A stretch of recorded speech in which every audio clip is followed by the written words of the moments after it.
welcome back to episode 113 of Tall Boy Radio. There's no guests this week, so it's just the three of us. Or is it? It isn't. It's just the two of us because there's no Gaz again. Gaz has somehow managed to catch COVID for the second time. God bless him. So do you want to say hello, Andy, and tell us a little bit about what it is that you're drinking? Howdy. I'm on a TBR Classic. I think you'll be really impressed. Bob? It's a Vimto. Is that? With nothing in it. That's a big gin and tonic. A JD Chaser. No, see if it ends up in the Vimto. We'll find out later on. We'll find out, yeah. If you put it in your beer, you should at least put it in your Vimto as well. Oh, yeah. I don't want to sully my Vimto, though. Well, the beer I am drinking is one that got mentioned, actually, on the podcast last week when we had John on, the Geordie Beer Guy. And it is Siren's Breakfast Stout. However, this is the nitro version, so it's got nitrogen in the can. And I don't know if this is some kind of April Fool's Day prank, dude, because I'm not going to turn it upside down because I've opened it. But I don't know if you can see there on the label. It says this way up. So you turn the can upside down to open it. That's what it says. Looking at that, would you agree? Well, it says pour hard, doesn't it? So it does. I tell you what, it does pour hard as well, and it went all over the table, all over the laptop, all over my phone, all over the book. It's gone everywhere. So it's supposed to go into a glass. Oh, that would be a schoolboy. Yeah, no, I've got it in a glass here. I've got to be honest, it's a pretty decent beer. It's got a hell of a head on it, but I won't be pouring the next one quite like that because I've got another kind of this stuff. But yeah, this is the one that John mentioned last week. The Geordie Beer Guy, and when he was drinking it, it was the one he ended up in his mate's bathroom, I think, when he went to the Leeds Festival, the Leeds Beer Festival. So it is a strong one. I think it was 6.5%. I think it is. Might be a little bit stronger. No, 6.5%. But yeah, it's pretty decent. Do you like a breakfast stout? Maybe one or two occasionally. It's a bit too much of a tough drink for me to have. I like to swig it back a bit quicker than what I can do with one then. No, yeah, this one it's a thick one, but I tell you what, it's a tasty one. So yeah, no Gaz again tonight. I'm afraid his collarbone it's actually in pretty good nick. We're going to use the shot of his X-ray for the episode artwork. And I think we're going to call the episode something like Gaz's Big Break because he's had a big break away from the podcast, that is, as well as his collarbone. But yeah, COVID again, dude, twice now. Yeah, it's not had a good year. He's not had a good year, has he? I think when I looked at it, I think this is like 3 episodes that we've recorded this year with all three of us where we've done it start to finish. There's one where Gaz sort of chimed in a little bit at the start when Dave was on. But that's it, yeah. Only 3 episodes with the three of us on. We're dropping like flies. What Gaz is? Yeah, right. I think we'll be in for a good summer. I think we'll all be, hopefully, touch wood, healthy and drunk on beer and all that stuff. Indeed. Well, we'll see. Yeah, because I've got a trip down to London on Thursday, so I'll be on the underground. I'll try and stay safe. Face planting everywhere. Yeah, I don't want to be doing that. Again. I didn't enjoy that the first time around. So yeah, it was related to, in fact, the charity fundraising that we did with the darts. We broke the Guinness World Record. Still waiting to have that confirmed, to be honest. I chased that earlier in the week, but I've been invited down to the Great Ormond Street house that they're building that our charities, the money we raised, went towards. So yeah, wow. I'm getting to go have a look at that, which should be nice. In recognition of the amount that we raised. Because obviously, if you don't know, then go back and listen to them episodes. We'll tell the Dart Wolf story over and over and over again. But really, it should be him going down because all we did was play darts. Yeah, well, it's just that everything's about timing, isn't it? He's obviously got the money to donate. He's come across your event, and it's worked out well. What do you get to do then? Do you get to tour the hospital and stuff, or do you get any ribbon to cut? I don't know about that. I do it with darts from a distance. Let me do that Sorry. again. No, they've opened up a house for like relatives to stay nearby or stay opposite the hospital, and yeah, that opens up on, I think it is Thursday. I think it's the official opening is Thursday night, and yeah, I've been invited down for that, which is nice. Nice to have the recognition for what we did, to be honest with you. But I do feel a little bit of a fraud because it was this guy. Basically, all the money came from one guy, really. You know, out of the, I think we raised probably about 13, 14 grand. And I think he was probably responsible for putting about 11, 12 of that in. Yeah, it's incredible. That's it. But you know, you've directed that funds to them though. That could have gone somewhere else. I don't know. That's true. That is true. I suppose. Is it just yourself, or is like any other guys going as well? No, it's just me. It's because it was our works charity of the year that which is why it's easy to sort of pay it in through them. And obviously, it's a really good charity, Great Ormond Street Hospital. You know, I mean, they do a fantastic job. So with it being work related, yeah, I got invited through work to go down on Thursday, and I thought, it's a day off on Friday. Winner, chicken dinner. Put me up at a hotel overnight. I'm not going to complain. Oh, I know a few bars in London. Well, exactly. Yeah, that's it. I know a burger joint where you can grab a burger and run. The less said about that, the better. So we theoretically should be having a guest on this week as well, but we've had to push him back a week because he's got COVID. Good old Dave has got COVID, I'm afraid. So, Dave, if you do listen to this, and we know you do listen to him back, because you messaged me earlier in the week from his sick bed saying he was listening to the last episode with the Geordie Beer guy on. And yeah, so Dave also has COVID. I think this is his first time, but I tell you what, them vaccinations are really paying dividends for them boys, aren't they? It's hard to put a finger on it, whether is it the jabs or is it the lack of whiskey? I think it's a lack of whiskey. I think it's a lack of whiskey because neither of them lads enjoy a whiskey. Yeah, it's good stuff. Puts stairs in your chest, doesn't it? Well, it does. And whiskers on your chin. So yeah, the whiskey that Bo brought, the Texas Ranger, all gone. Rebecca Creek, all gone. And actually, we're away. It's not next week, it's the week after. And I was planning on taking the tequila, the Terramana tequila away, but that has also all gone, I'm afraid. Because when the whiskey went, it was like, well, yeah, I'll just have a little bit of that tequila. Bloody hell. See, I was thinking about it just literally before we came on the podcast. I've not had a beer for 2 weeks on this Friday. And then that was only one bottle left. And then before that, it's like another week or something before.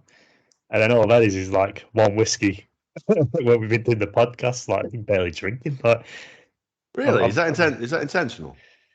A little bit. I thought I'd try and reset my taste buds a bit. You know, like through like last year, I was just hammering drinks every day, just drinking, and I thought I'll take a bit of a break. I'll try and be a good boy so I can get a motorbike, and then I'll just reset myself a little bit because I've sort of fallen out of love with a lot of beers that I normally love. So I thought I'll just take a few weeks off, and then it's getting longer and longer than I thought it was going to be. But yeah, I don't know, just enjoying a bit of a break, to be honest. I'm not really doing anything. No. I'm not like going out or anything, but yeah, just fair play to you. Surprised. Don't know what to do with myself now.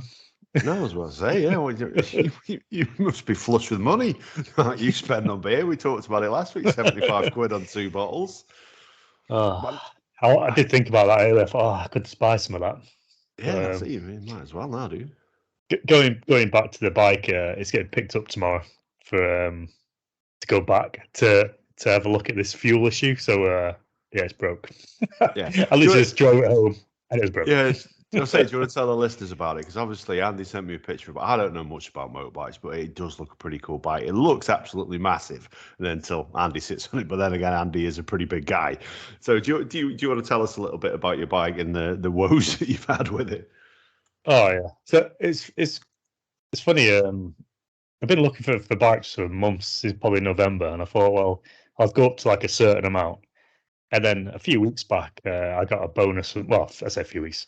when I left my last place of work, I got a big bonus and stuff. So I thought I'll just throw that onto a bike. So the budget's gone up, and I saw this bike. I thought, oh, that was pretty cool. I'm gonna have a look at it next weekend and sit on it and see all this stuff. And it's probably not a beginner's bike because it's heavy. I can't remember how heavy it is. It's like 200 odd kilograms, maybe 300 kilograms. It's even just like from when it's on its stand to strain it up takes a bit of effort. It'd be like, me giving you a piggyback. Yeah, quite a lot of effort. Yeah. And so I went there on the Sunday, and I was like, I quite like this bike. But then there's like another group of lads and all that looking at it, and I thought, well, there's the one next to it as well. I quite like. So they're looking at it, and they're like, oh yeah, we'll definitely go for this one, blah blah blah. So we're chatting to them, like, yeah, we're going to buy this one. So I don't know, I'll sit on the other one, have a look at that one, and we're there for about an hour because that bike had to then go off and be the battery charged and all that sort of stuff. And I thought, I'm not really liking this. There's like a big dent on the tank and all this stuff, and the exhaust was so loud. It was just like a straight pipe. I thought, I can't have my neighbours one like that every day, like driving off. So I went to the tills. I was like, I'll see if the one's still for sale. And yeah, well, they didn't buy it. They turned around saying, oh yeah, we can't really afford it. We weren't going to buy it today. I was like, why are you fucking telling me that then? So yeah, I just bought it. I was half tempted just to buy it anyway. As soon as like the guy said like, oh, they're not buying it, I just thought, I'll just buy it if they're not paid for it. But yeah, they turned around and said they couldn't afford it. So anyway, yeah, so that was on the Sunday. On the Tuesday, I went to pick it up. They show you around the bike and everything. Oh, look good. Obviously low on fuel. So I thought, right, I'll drive round to the nearest petrol station, fill it up, then drive home, which I did. Took about 40 minutes. And I was just like, it was just brilliant. Like it's a cruiser, and it's got like these beach style handlebars. So it's dead low and wide and all that sort of stuff. So it's cruising home. Literally, as soon as I pulled up on the drive, I just climbed off it. And then there's just like this odd little drip under the fuel tank. I was like, oh no, what's this? It's fuel. It got worse and worse. So for about a couple of days, just dripping fuel into like his little cup. So every like 6 hours, that empties his fucking cup into a bucket. But yeah, it's a long ass story. But I rang him up straight within an hour and say, look, it's pissing fuel out. I need to do something. It took a while to get this organised, but yeah, they turned around and said, oh, it's going to be Wednesday. And I was like, oh, can that be sooner? There's fucking fuel everywhere. So yeah, that's where we've got it picked up tomorrow, and they're going to investigate it and see what they can do. But they just need to. It's an expensive part. Like fuel pumps aren't expensive, but this one's in like a complete unit, so it's always like tubing and shit with it. So that's hopefully they just turn around and say, "Oh yeah, we'll fix it. We'll have it ready soon." But hey, yeah. I think surely they'll have to, won't they? Because it's like you've only had it literally an hour before it started playing up. You know what I mean? Yeah, exactly. It's just annoying though, because I've been wanting a bike since I was probably, since I was a kid. I just never had time or whatever. It's all money or whatever. And now I've got it. It's just like, you can't ride it. So I bought like this like jacket and jeans and all this shit. I've had a helmet for a year or so now. And it's all just sat next to me over there, just gathering dust. Sat next to your homebrew, unused and unloved. Dust. Yeah. So is it going to be like a daily driver for you? Is it something you use daily or just on weekends? I only have to go into work twice a week, so if it's not horrendous weather, then them 2 days I'll probably go in because there's free parking in Manchester. It's certain car parks, so that's good. Yeah, I can just scoot in between the cars and stuff to get there.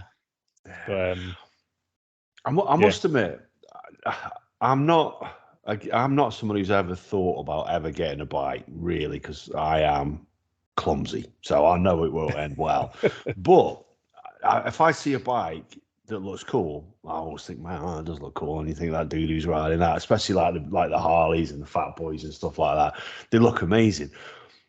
And then the other time when I look at them and think, do you know what, maybe a bike would be good. When you're sat in a queue coming up to a roundabout, or you're at a junction and everybody wants to turn right, including you, and they go scooting past you, and there's a little bit of you think, bastard, but then you think, actually, that would be cool if you could do that. That would be. Because I've done it a few times on the old mountain bike, but it's a slow pull off, and you know what I mean. You're going to get overtaken a number of times on the way past.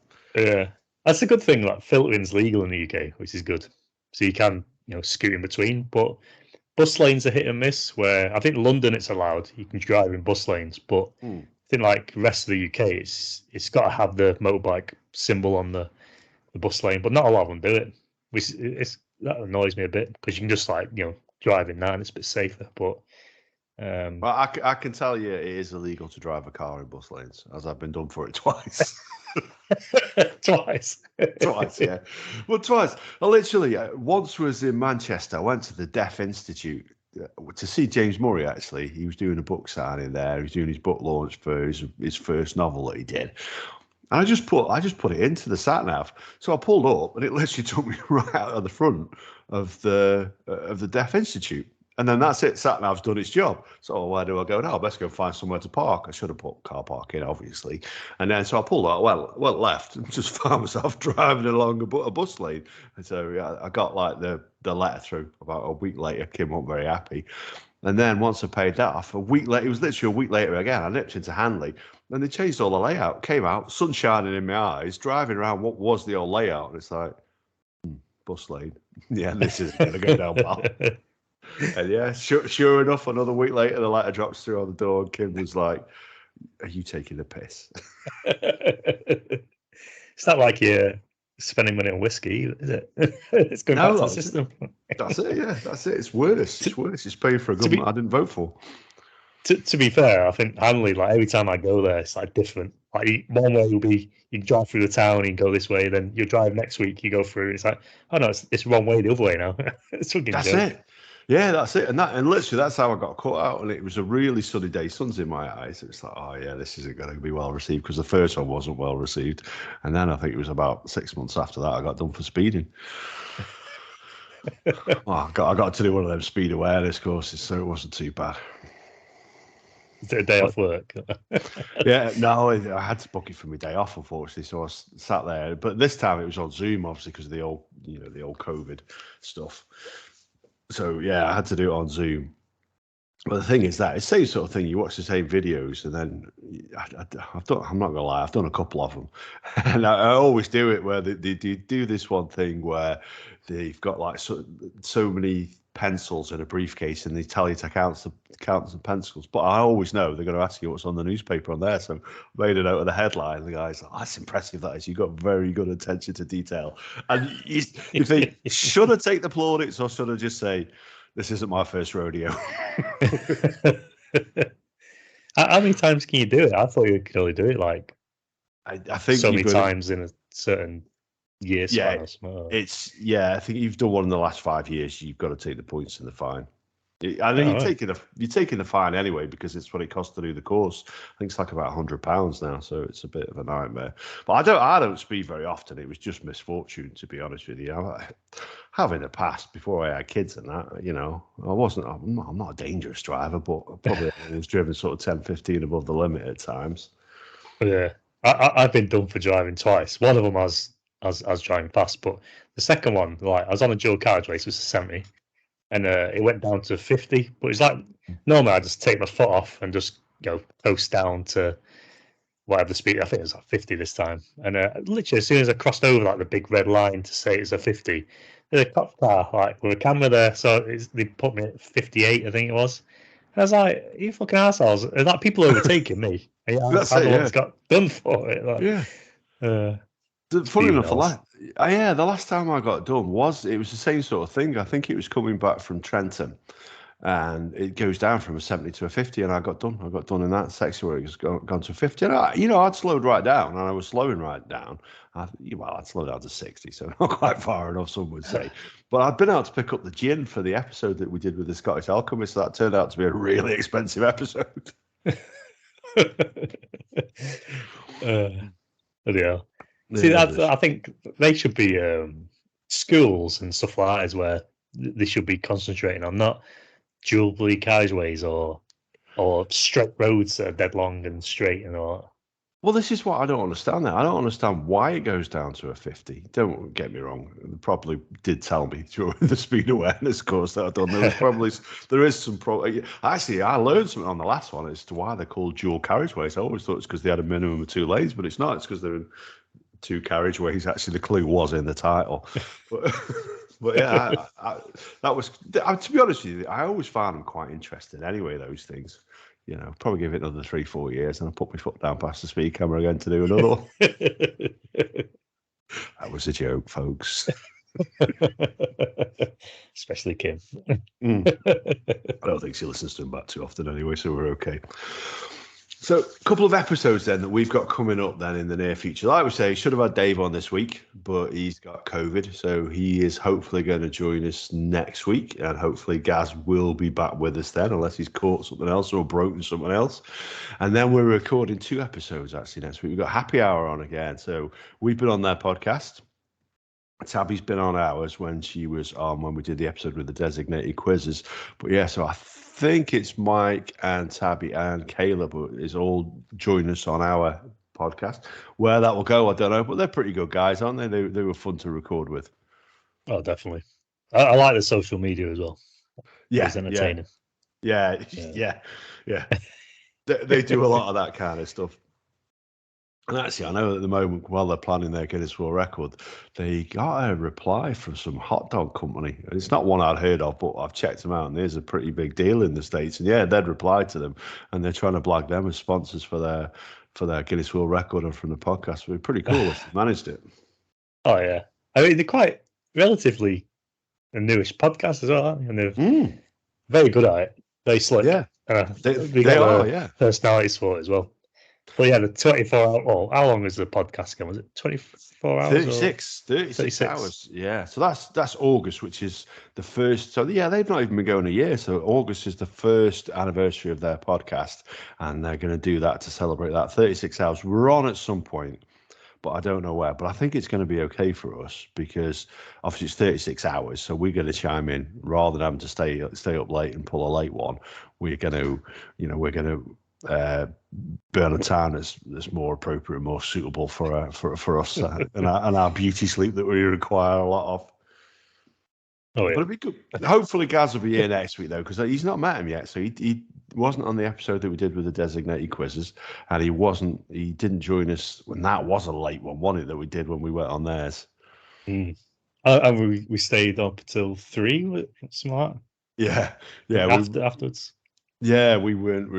I think we've finished recording about 1:30, and then stayed up till 3 drinking and talking to them. Then we were out the next day, weren't we? We were up early doors, getting to Manchester to look at a Van Gogh thing, and for my kids to create absolute bloody chaos and keep getting told off by the woman in charge. That's funny. As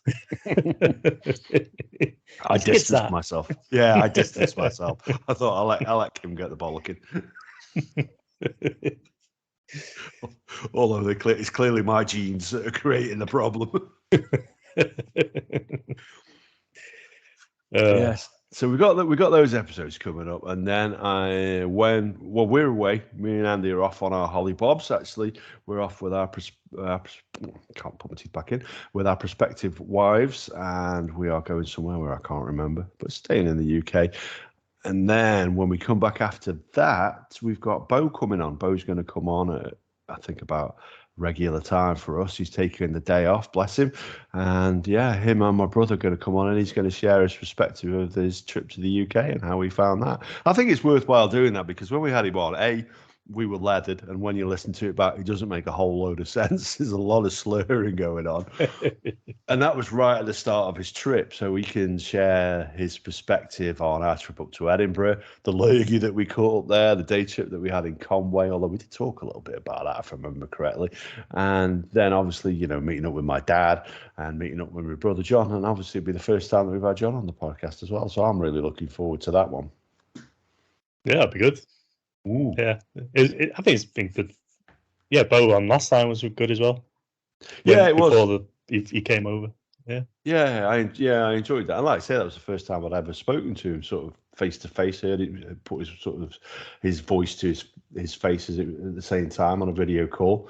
And then at some point, we need to get the guys from Pub Time back on as well, don't we? Need to get Ryan and Brad back on because they sent us those t-shirts, but they're good guys, and I listen to their podcast every week, and it's a good one. It is a really good one. I like their 5 for 5 that they do. So we definitely need to do something with those guys again. Yeah, t-shirts are good. Yeah. I'll come and kill it soon. Well, if not, I'll see you in just over a week anyway, aren't we? So I'll sort you out with it then. It's just trying to find the time to take a trip up to Stockport at the moment. It's a nightmare, especially because young JJ's got chicken pox, or cheeky pops as he calls it, which does make it sound a little bit more fun. So, a couple of topics then that I jotted down to talk about tonight then, dude, was, did you see any of the boxing? Did you watch the Eddie Hall fight in the week? I watched some clips. Yeah. I haven't. Not the outcome I thought was going to happen. No. Well, he's a big guy. What's his name? Hafthor Bjornsson. Yeah, he is. He's done a couple of like build-up fights. And when you watch him, he's like really wooden, and obviously he's big, so he's not going dead quick. But Eddie, on some of his videos, you can see obviously he's punching a bag or whatever, and he looks quite quick, and he looked like he had decent technique. But in the actual fight, it was like he had one plan of just landing that right punch. That's all he wanted to do. He did knock Thor down a couple of times, but Thor had he just outboxed him. He actually thought more tactically about what he wanted to do. He knew what Eddie was going to do over and over again, so he just set him up to like knock his arm out of the way and just smash him. He knocked him down a couple of times. And there'll be a rematch in that because there's a lot of money in it. But yeah, hopefully they've got it all sorted because they had beef from the World's Strongest Man from about 4 or 5 years ago when Eddie won it. It all stemmed from then, where they're doing an overhead press, and Thor got a few of his discounted because he wasn't straightening his arms properly. And he's like, "Oh, you're cheating," and kicked off to everyone and stuff. And I think he did one less. Yeah, he did like. Eddie went first, did 12. No, sorry. Thor went first, did about 11. So all Eddie had to do was go, "Oh, I'll just do one more, then I'll have won." So he did, and then. Thor just kicked off saying, "Oh, I did like extra ones." I think he could have had about 4 or 5 taken off him because he wasn't straightening his arms. He's like near enough straight, but not quite. So Magnus Magnuson, I think was the judge saying like, "Go straighten your arms, so you're not getting them," and he just knocked one off. So he got lucky with that one, I think. But it all started from then anyway, and they all started slagging each other off and all that. And, I didn't realise that. I just thought that they were probably friends from the circuit and just wanted to make a little bit of money and because it was like billed as the world's heaviest heavyweight fight or heavyweight plus whatever they call it. It's super heavyweight or something like that, isn't it? But they're both big guys, and I think it's Eddie Hall. He's 6 foot plus and he's 6'3", something like that. Yeah. But there's a lot of meat on the dude, isn't there? You know what I mean? He carries 150 kilograms, so about 20 something stone, I think he is. Bloody hellfire! So yeah, he's a little bit lighter than me, but a bit more muscular. He's not, folks. He's not. He's heavier. But how tall's the other guy? That Thor guy? Because he's a big dude, isn't he? 6'10", I think he is. Yeah. Something like and he's 150 odd kilograms, which I think is that 28, 29 stone, I think. Bloody hell! And there's not a lot of fat on him, is there? Let's be honest. No, yeah. No, I've not seen any of the fight, but I've seen some of the warm up and the build ups to it, and like him landing punches and throwing punches. And I tell you what, I wouldn't want to take one off either of them. Those guys look like they can punch pretty hard, to be fair, as you expect. Yeah. There's a YouTuber called Niall Summit, and he's an ex-British gymnast, and he does all these like random videos where he gets guests on and to do like gymnast routines, and he's had Eddie on there before doing like roly polies and stuff like that. It's quite a good episode. But on another one, Eddie head him on, wearing all the pads from boxing, and Eddie just punched him in the stomach, and he went like flying like 5 foot across the ring. Like, it's I pretty think I've impressive. seen that. Yeah, I think I've seen that. I didn't realize that's who he was, but yeah, I've seen the guy getting knocked down by him. Yeah, it's pretty. Is that a thing though? Because we watched the Floyd Mayweather versus Conor McGregor. We watched that fight, didn't we? And I used to love boxing. You know, back in the day when Tyson was fighting, I used to really, really enjoy watching a good boxing match. But nowadays, there's just nothing out there that excites me. It's been that way for a few years. Do you think these novelty matches are there because there is a bit of a loss of love for the sport? Well, there probably isn't, because it's probably very popular with some, but it's certainly very expensive. But do you think these novelty matches are what drives interest into the sport? Yeah, because like the whole culture of celebrities has changed, hasn't it? It's gone from people not necessarily earning their way up, but they've had some sort of talent to do something.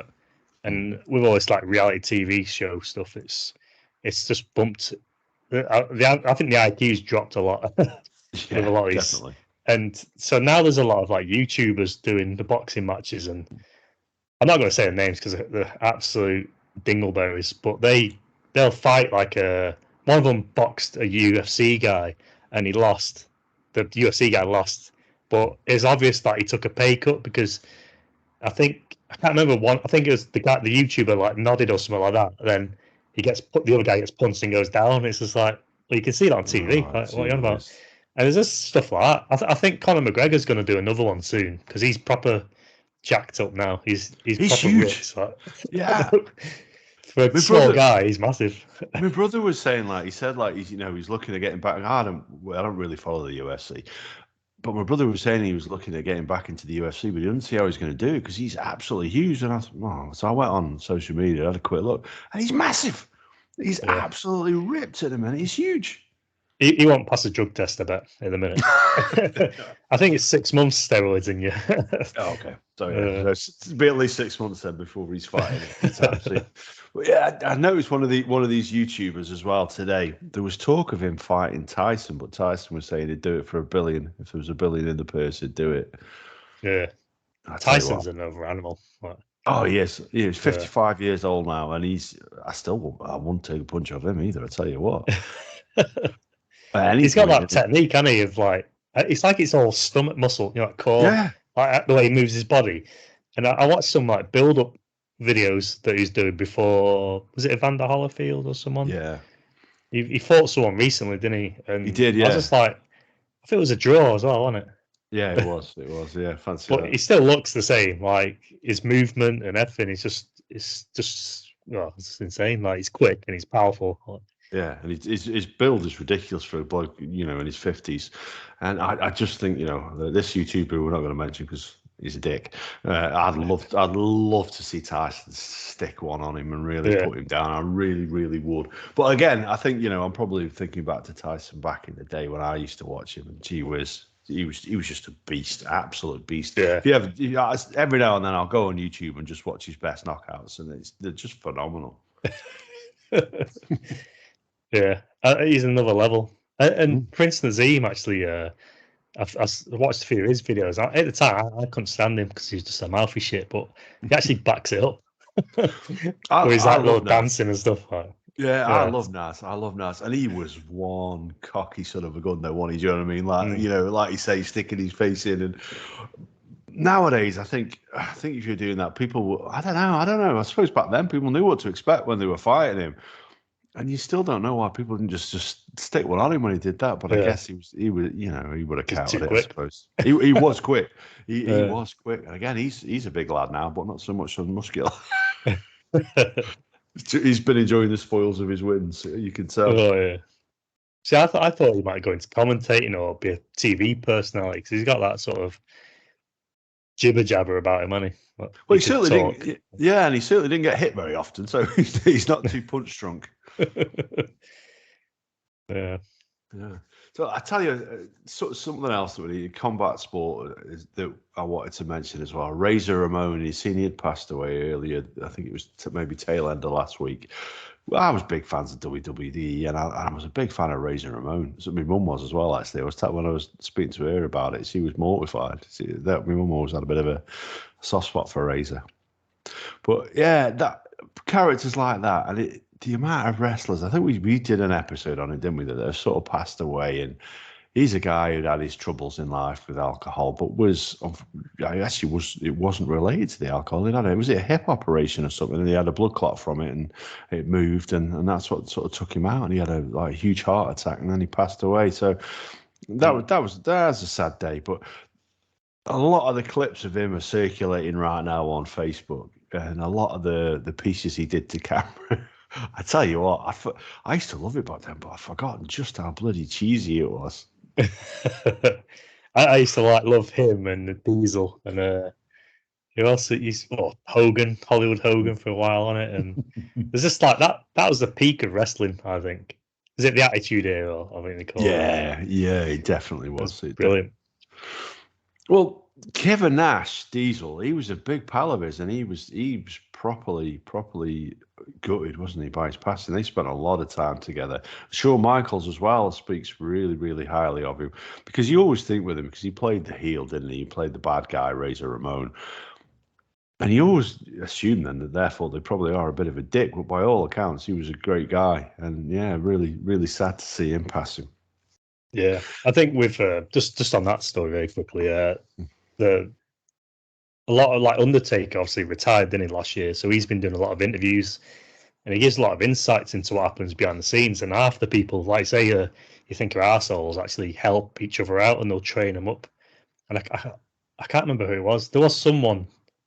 It wasn't Razor, but it was someone like that who was hated, but he used to like coach all the younger ones to like how to be more entertaining and stuff like that. It's quite interesting, like the behind the scenes sort of look into it.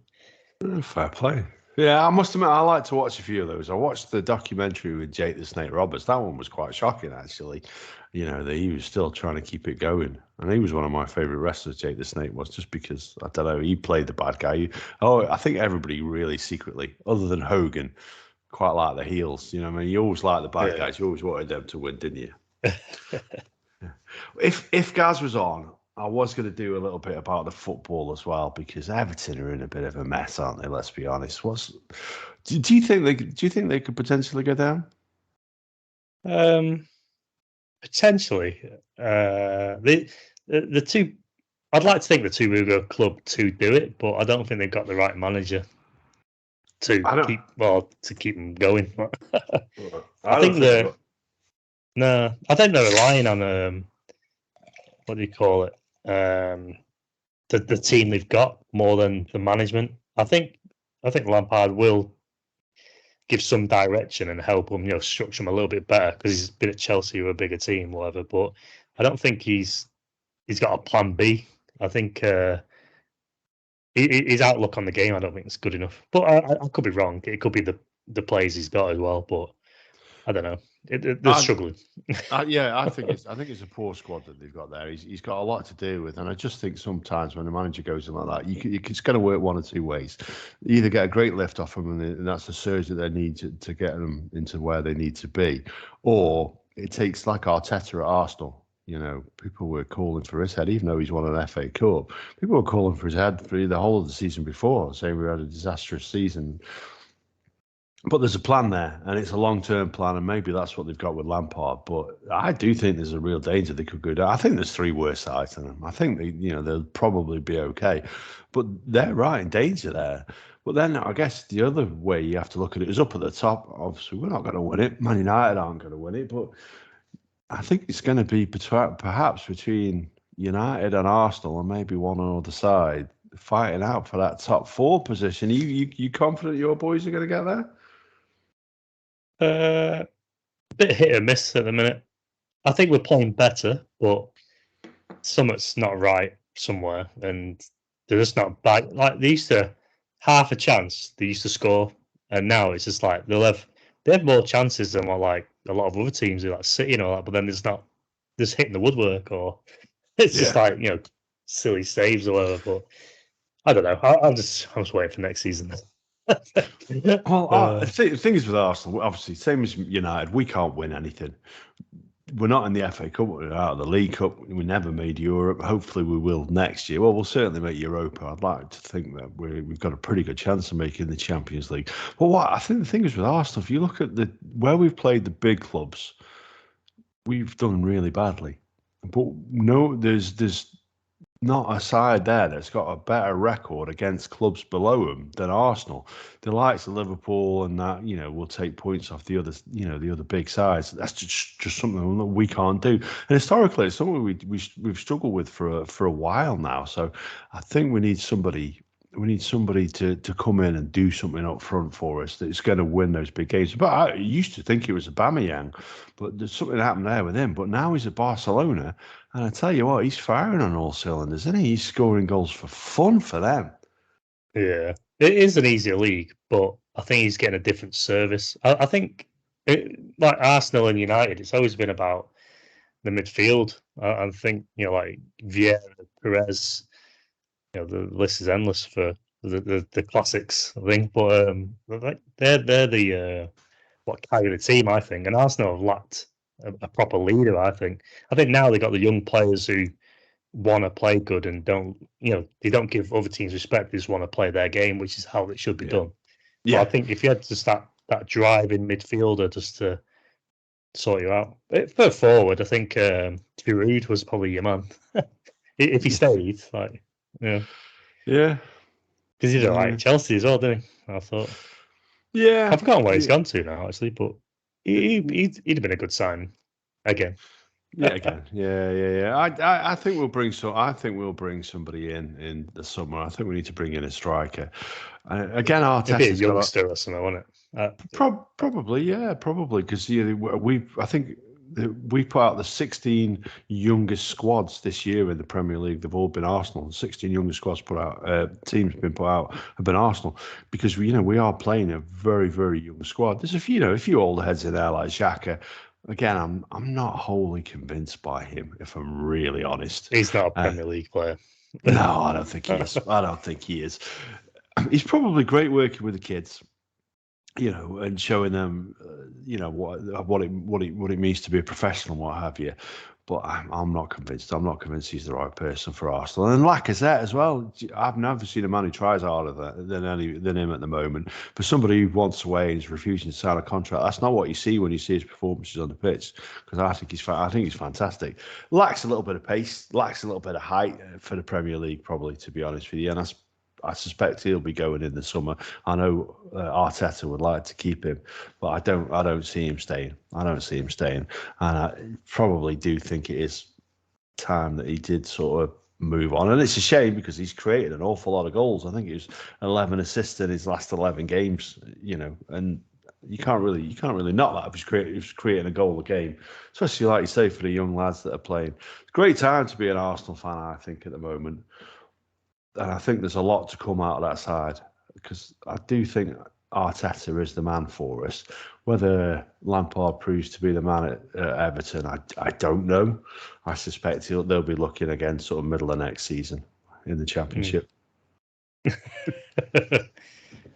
Yeah. The other sport that I wanted to mention as well was with Gaz was on was the American football as well because we've just signed an ex-Chicago Bears quarterback as a replacement for Big Ben. We brought in Mitch Trubisky, the guy that Gaz didn't have anything good to say about. They shipped him off to the Bills for a year, and he was an understudy there, and we brought him in. Whether he'll end up being our first-choice quarterback, I'm not convinced. I think we still might go in for Kenny Pickett's in the draft. We'll see if that happens, if he's still available, if he can trade up. I suspect we might bring somebody else in and we might see two guys leaving, probably Dobbs. I like to think Rudolph, but I think he'll probably stay. I think it might be Haskins who makes way, which is a shame because I really quite like him. But yeah, the American footballs look pretty interesting and there's been a lot of cute quarterbacks moving around, a lot of like free agency moves, so it makes it a little bit more interesting when we head into the draft, whenever that is. Obviously, Lions are going to have a very early pick in there, so that you might have a say in that yet. Yeah, you got to play a long game. That's it, yeah. I've not watched 30-21. anything. I've not watched anything on NHL for a few weeks now. I've not even watched much. I've watched Man United, and that's it. I've not watched basketball. I was watching that every week. Not watched that for a while now. Don't know what's wrong with me. But Tom Brady coming back out of retirement. That guy's got that ball for like 500 grand. You'd be mortified, wouldn't you? Oh yeah, ask for a refund. I would. Brady's got enough money. I would be knocking on his door and saying, "Look, sunshine, you need, you've stitched me right up. You've retired. I've bought the last ball you threw allegedly for a touchdown, and now, well, unless he has an absolute howler of a season, let's just hold on. Let's hold off. Let's not criticise it too much. If someone goes in hard on him and breaks his leg first game of the season, that guy's got his money back."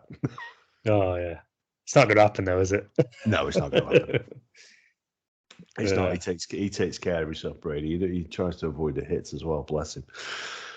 So there was something else as well. I thought I was going to mention. I was going to mention it to Gaz as well. But LegoMasters, dude. In terms of TV, what better competition is there on our TV at the moment? No, exactly. I think I was actually disappointed with the American one. I love Will Arnett, and that's about it. Season 2, I've not been impressed.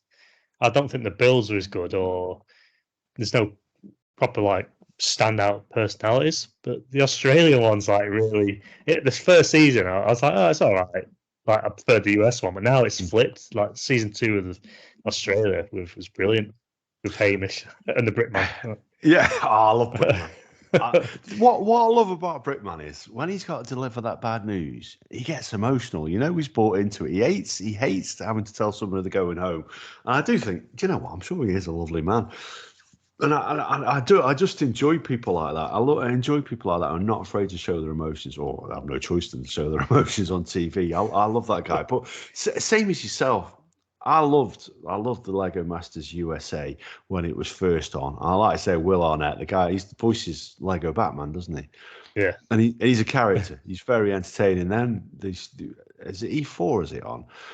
And then they went straight and showed the Australian series one. And it took me a little while to warm up to Hamish. I like Brickman from the offing, but it took me a little while, and I wasn't sure about the characters. They had that real douchebag on there who thought a whole load of himself as one of the contestants, who probably thought he should have been in Brickman's shoes. And then they did the second series, and like you say, even though some of them were a little bit annoying, the contestants were fantastic. The Bills were phenomenal. I don't know if people have listened to us talking about Lego and thinking, "Come on, guys!" But no, I mean they were great to watch, weren't they? And then I got really excited about the American one starting up again. And same as yourself, I just thought, everyone in here, all the contestants are incredibly annoying, annoying. How many times that married couple are like, "Oh, we're a married couple, and then there's them two women. We're mums. Well, we're moms. We're moms. It's like, yeah, we know, we get it. It says it on the bottom of the screen. You've said it every sentence. And it's just you don't win points for being a mum. You win points for a good build. And that's it. And that's the thing. The stuff they've been building has been really small and really unimpressive. Apart from those two guys who built those Chinese dragons, I thought that was pretty phenomenal, to be fair. It was moving on. I mean, they're clearly going to win it, let's be honest. I'm going to call that now. But do you remember the UK one? Did you ever watch the UK version of LegoMasters? I think might have watched one or two on YouTube or something like that after watching the US one. I was like, there's a UK one, and I'm sure that was crap. Yeah, I can't remember. In comparison, it was very understated, very, very in a true British fashion, as you'd expect. I just thought it was very understated. So Malvern Adoom was the presenter, and not someone I'd ever heard of, unless you've watched Strictly. That's where my mum tells me he's famous from. And the guy there was Fran Scott, who was a scientist and presenter, who was sort of recognised from some documentaries that I've seen, but I think it's mainly kids stuff she does. And then Matt Ashton, you notice I'm having to read my notes there, because I've not heard of him, but Matt Ashton was the guy from Lego, and actually he did more of the presenting. He was actually a really engaging guy, and it's a bit like, is it Jamie and Amy in the American ones, like they work for Lego. I mean, how cool is that though? How is that some of the best jobs you can get? Not only is that Amy, she's she gets to judge people's bills on that, but she also designs Lego sets for a regular job. Yeah, they're so boring though. I find them. They're not Brickman. No, they're not Brickman. Brickman loves it. You can feel the love for Lego, and then these two are just like very monotone. And he's like, well, he's sucked the life out of that job, haven't you? They are, but I just think these are people who probably aren't the media personalities. They probably had very, very little media training. They're chucked in, they're chucked, and obviously, like, is it Jamie? I think he is American, but the other girl's Scottish, isn't she? And she has that British reservedness. Whereas, literally, you stick any American contestant on there, and like I say, there's the girl with the red hair who thinks she can present it anyway. But you know what I mean? They have that sort of jive that literally everything they say is like an audio clip ready to go. And it's I think it's challenging for her because I don't think she's got that sort of media training. But whereas Brickman... Or personality. Oh, dude. Need to do a TBR one. That's what they need. TBR does Lego. I tell you what, dude, I couldn't build anything like that. You know, I've built. No. We'll present it. Okay. Yeah. All I want to do is like drive around on like a little Lego like golf buggy or something like that to annoy everyone with beer, beer and some chicken wings or something like that. Get my greasy fingers and everything. Yeah. Let's go over this Lego. It's got grease all over it.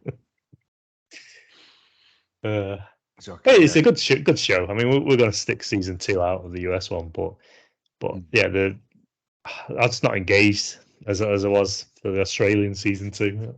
No, I'll tell you what, I can't wait for the Australian season 3. I don't know if it's been made yet because was it 2020 the series 2 was made, I think. So there's still time for them to knock out, although they're probably all in camps over there, aren't they? Do you know what I mean? Like, just in case they got COVID, stick him in a bloody box and leave him by himself. But yeah, I can't wait for that. Yeah, I can't wait for that seriously. After watching the American one, it really surprised me, same as yourself, because I didn't expect to buy in too much to the Australian one. But yeah, I think it's phenomenal. I'd like to know if Gaz watches it. I really would like to know if Gaz watches it. So I'm going to say no.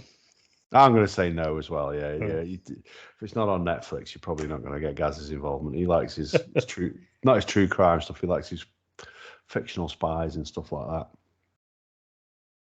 Or sports. And sports, yeah. Or sports, yeah. I always think that in the winter time, because obviously he lives next door. If I'm pulling back onto the estate, you go past his house, and if his curtains are open, it's lit up green. His front room is, because he's got his telly on. You know, it's the green from the grass that he's watching either football or American football. You know what it is. It's funny. It's funny. And if he's literally his side window looks straight into our lounge. And I remember there was one game we were watching. I think it was a Vikings game, and literally I could see, every time my TV was lit up purple, I could see that window had gone purple as well. So I knew he had the NFL on. Not that I spy on him, but you know. I just need some. Is it Ditsy cups or what they're called? Like 2 cups with a bit of string in between. Going across the road. Yeah, we should do. Yeah, we should do that. Yeah. I don't know. Actually, it could always use something like call a mobile phone, which has WhatsApp on it, dude. Yeah. I know. I tell you what, he does enjoy. I keep seeing him posting stuff on Twitter. Wordle. What the fuck is that? It's just a game where you like, isn't it? Like you get like Scrabble. You get a list of jumbled letters, and you got to make words up. I think that's it. Yeah, and I keep seeing these little pictures of the different coloured blocks, and people keep sharing it. I'm thinking, yeah, I'm not going to get into that because that means nothing to me. I know. Do you ever play games on your phone, dude? I'm not one for that. I do have a couple, and they're like games where you just play it for like 30 seconds or a couple of minutes, and that's it. One of them's like, I did try Wordle for about 10 minutes, and I got bored because when I just started like making words up and no words. I'm like, how is this even possible? I was like, I can't answer this, so uninstall it. But I've got one where you just like, you get these dots, you just draw lines between them. They're like metro lines, like tram lines or whatever. And that's all you do. And then every so often, a new dot will appear. So you got to draw a line to that one. And then they'll like more, you got to deliver people between the dots. You don't like drive a train, you're just looking at these dots and lines. It's so addictive. Just stare at a screen like that. Little dot there, let's draw a little line to that one. I never do. My old phone, I gave it to my daughter. She's only 5, so we literally disabled the stuff that she can download or not. So just so she can play a few games on there when she's, when you want her to be even a restaurant, basically. And literally, and now she's figured out how to download games. She's got about 200 games on there. But you give it to her, and she's like, "Look at this, Daddy." It's like, yeah. Wow. You kick my ass on these games. It's ridiculous. It is ridiculous. But I don't really play games. Literally, if I have my phone in my hand, it's to do stuff for the podcast normally, to be honest. And it's either trying to beg people to come on and talk or sharing stuff out on social media. But I tell you what, the one thing what we do need to do is give a massive shout out to our listeners to say thank you. Because we've had a massive spike recently. We've had a massive spike in people listening to the podcast. So huge thanks to Bo. Huge thanks to Al when he came on and spoke about his stuff that he did in his mask. I think people were intrigued by that. That definitely got people's whistles wet. And huge thanks to John as well, the Geordie Beer guy, because those 3 episodes are doing incredibly well. Loads of people listening to it. And off the back of that, then, people go off and listen to some of the older episodes as well. So huge thank you. If you listen to this now, you've stuck with us to this point, then God bless you. But yeah, thank you for listening, because, we really appreciate it. We've only had one period in our 2-year history where we've had more listenership, and that was at the time, I think, when we were trending in Poland all that time, which is I know, and we still can't figure out who it was that was listening to that then. Someone on a VPN. Yeah, that's it. Yeah, bless you. And thanks for doing that for us, Andy. It helped out. It's bizarre, isn't it? Because it's like 3 random people. It is. But we're a lot of guests on from the US and all, which is good. Yeah. But yeah, it's just 3 random people jibber jabbing on for an hour. And that's it. And I think people from the US seem to enjoy coming on it because it's a little bit of a novelty. There are an awful lot of American podcasts you can go on. But when you get invited to come on a UK one, I think that's why people enjoy it so much. Bless them. And there is a view whenever we spoke to the guys from Happy Hour or from Pub Time and people like that and designated quizzes, that, well, can we say that on your show? Because you're very polite. So, no, that's why I don't think necessarily that we are, but there is that view of British people that we are ultra polite. Yeah. It's people like I've forgotten his bloody name now. Hugh Grant. It's people like that's how we think we all speak, isn't it? That's it, yeah. Bless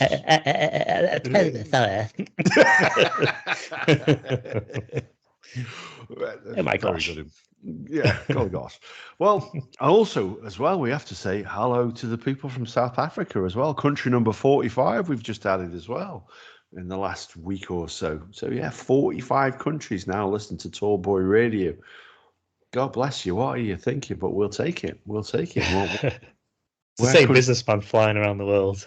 That's it. Yeah, it's Bill. It's Bill on a road trip. That's incredible.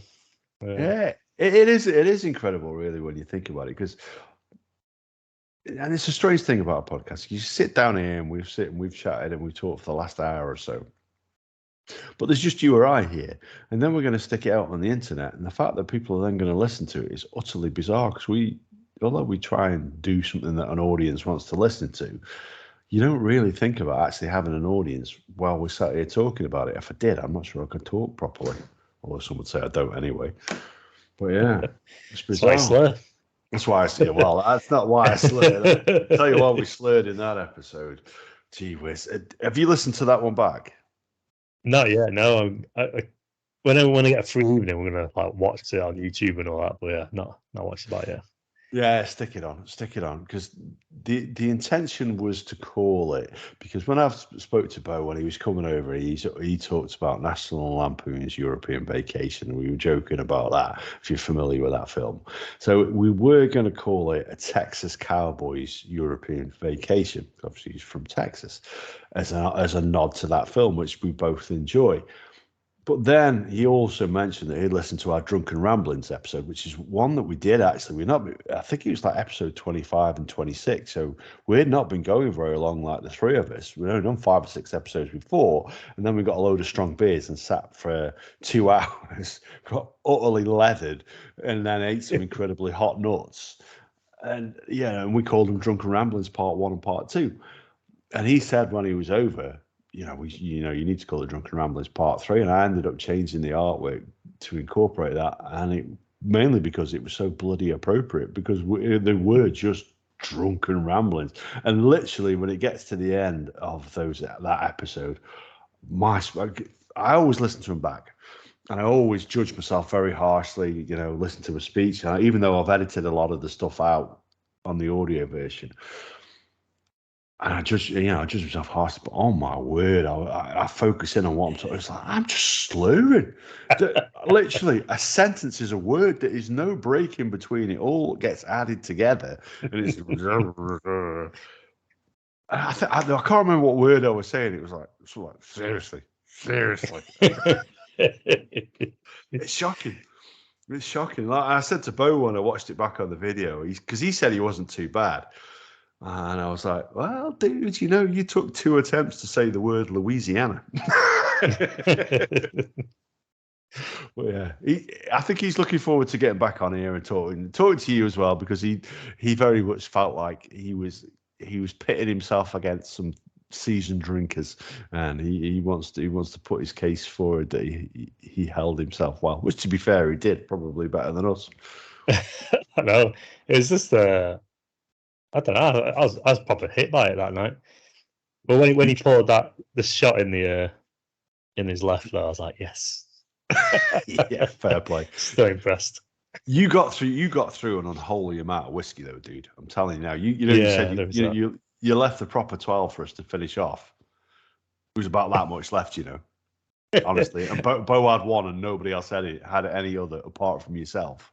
So yeah, it's no bloody. I did have a lot of that one. That litre and a half whiskey brought. I had a few slurps of that as well. I know. And I felt fine, until I sat down in the front room, and that was it. But that Texas Ranger, that was quite raucous, actually, to be honest with you. The Rebecca Creek that he's got have you not opened that yet? Then did you say? No, that's for when we go away next week. I'll pick up a decent one as well, to take. But that was nice and smooth. Our Texas Ranger was a little bit more raucous. Now, it's the sort of thing that you can imagine would kick your ass a little bit harder. So we are round about the hour mark. So hopefully, I'll say it again, but it might be what curses it every week. But hopefully, Gaz will be with us again next week. So hopefully, we're going to be recording an episode with Dave. So there's going to be 4 of us on that one. And then we're going to be recording another one later on with Tabby, Caleb, and Mike from Happy Hour. So that's the next 2 episodes we're going to knock out next week, because, like Andy says, we're going off on our hollybobs to drink whiskey and create chaos somewhere else in the world. Not entirely sure where. The women have organised it. We'll find out, because I think I'm driving there. So, yeah, do you want to say your goodbyes? Yes, it's been good. Just the 2 of us, lasted an hour. We've done it. And I've not even been drinking. Amazing. Apart from that whiskey. That was just medicine. That's it, dude. And I always say, if you can last an hour, you've done well. And on that note, I wish you all a good evening and take care. Thanks for listening. Bye-bye.